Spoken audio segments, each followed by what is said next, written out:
தமிழ் உயர்ந்தால் தமிழன் உயர்வான், தமிழ் தாழ்ந்தால் தமிழன் வீழ்வான் என்று பாரதிதாசன் கூறியதை கூறி தமிழை வணங்கி அவையோர் அத்துணை பேருக்கும் என் முத்தான முதற்கண் வணக்கத்தை கூறி என் உரையை துவங்குகிறேன். நான் எடுத்துக்கொண்ட தலைப்போ மனிதநேயம் ஓங்கட்டும். மனிதர்கள் ஒருவருக்கொருவர் அன்பு மற்றும் ஆதரவுடன் இருக்க வேண்டும் என்பதை இந்த வாசகம் நமக்கு உணர்த்துகிறது. மனிதநேயம் என்பது ஒரு ஜனநாயக மற்றும் நெறிமுறை வாழ்க்கையின் நிலைப்பாடாகும். இது மக்கள் தங்களின் சொந்த வாழ்க்கைக்கு அர்த்தத்தையும் வடிவத்தையும் கொடுக்கிறது. மேலும் பொறுப்பும் உணர்வும் உள்ளது என்பதை எடுத்து உரைக்கிறது. யார் மனிதன்? மனிதநேயம் உள்ளவன் மனிதன். ஆனால் இன்றைய நாட்களில் எங்கு தொலைந்தது மனிதநேயம்?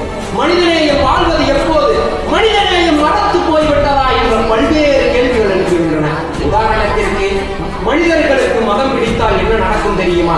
அதற்கு சிறந்த உதாரணம் கூற வேண்டும் என்றால் சென்ற வருடம் மே மாதம் தொடங்கிய மணிப்பூரின கலாச்சாரங்கள் சிறந்த உதாரணமாகும்.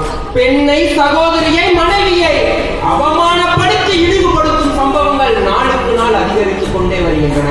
கல்வர்களின் எண்ணிக்கை அதிகம், காவலர்களின் எண்ணிக்கை குறையும். இதுபோன்றுதான் நல்ல உணர்வுகள் மங்கி வருகின்றன. இதை மீட்டெடுக்க வேண்டிய பொறுப்பு நம் மனிதனாக உள்ள ஒவ்வொருவருக்கும் இருக்கிறது. இதற்கு ஒரே வழி மக்களின் மனங்களில் உள்ள மனித நேயத்தை மீட்டெடுப்பதே ஆகும். மனம்தான் கடிவாளம். மனம் எதை யோசிக்கிறதோ, எதை புரிந்து கொள்கிறதோ, எதை இயக்குகிறதோ, எதை ஆசைப்படுகிறதோ அதுதான் மனம். மனம் வைத்தால் அனைத்து பிரச்சனைகளுக்கும் தீர்வு காணலாம். மனிதனே, நீ மண்ணாக இருக்கிறாய், மண்ணுக்கு திரும்புவாய், மறவாதே என்றும்.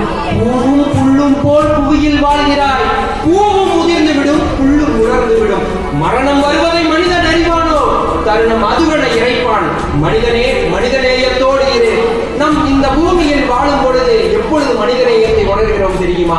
சாதியை வளர்க்காத போது, மதத்தை வளர்க்காத போது, பிறருக்கு துரோகம் செய்யாத போது, பிறருக்கு நன்மை செய்யும் போது, மனித நேயத்தை நிலைநிறுத்தும் போது, உண்மையை பேசும் போது, பிறரை மன்னிக்கும் போது, நல்ல செயல்களை செய்யும் போது, சக மனிதனை நேசிக்கும் போது மனிதன் மனிதனாக இருந்து மனித நேயத்தை உணர்கிறான்.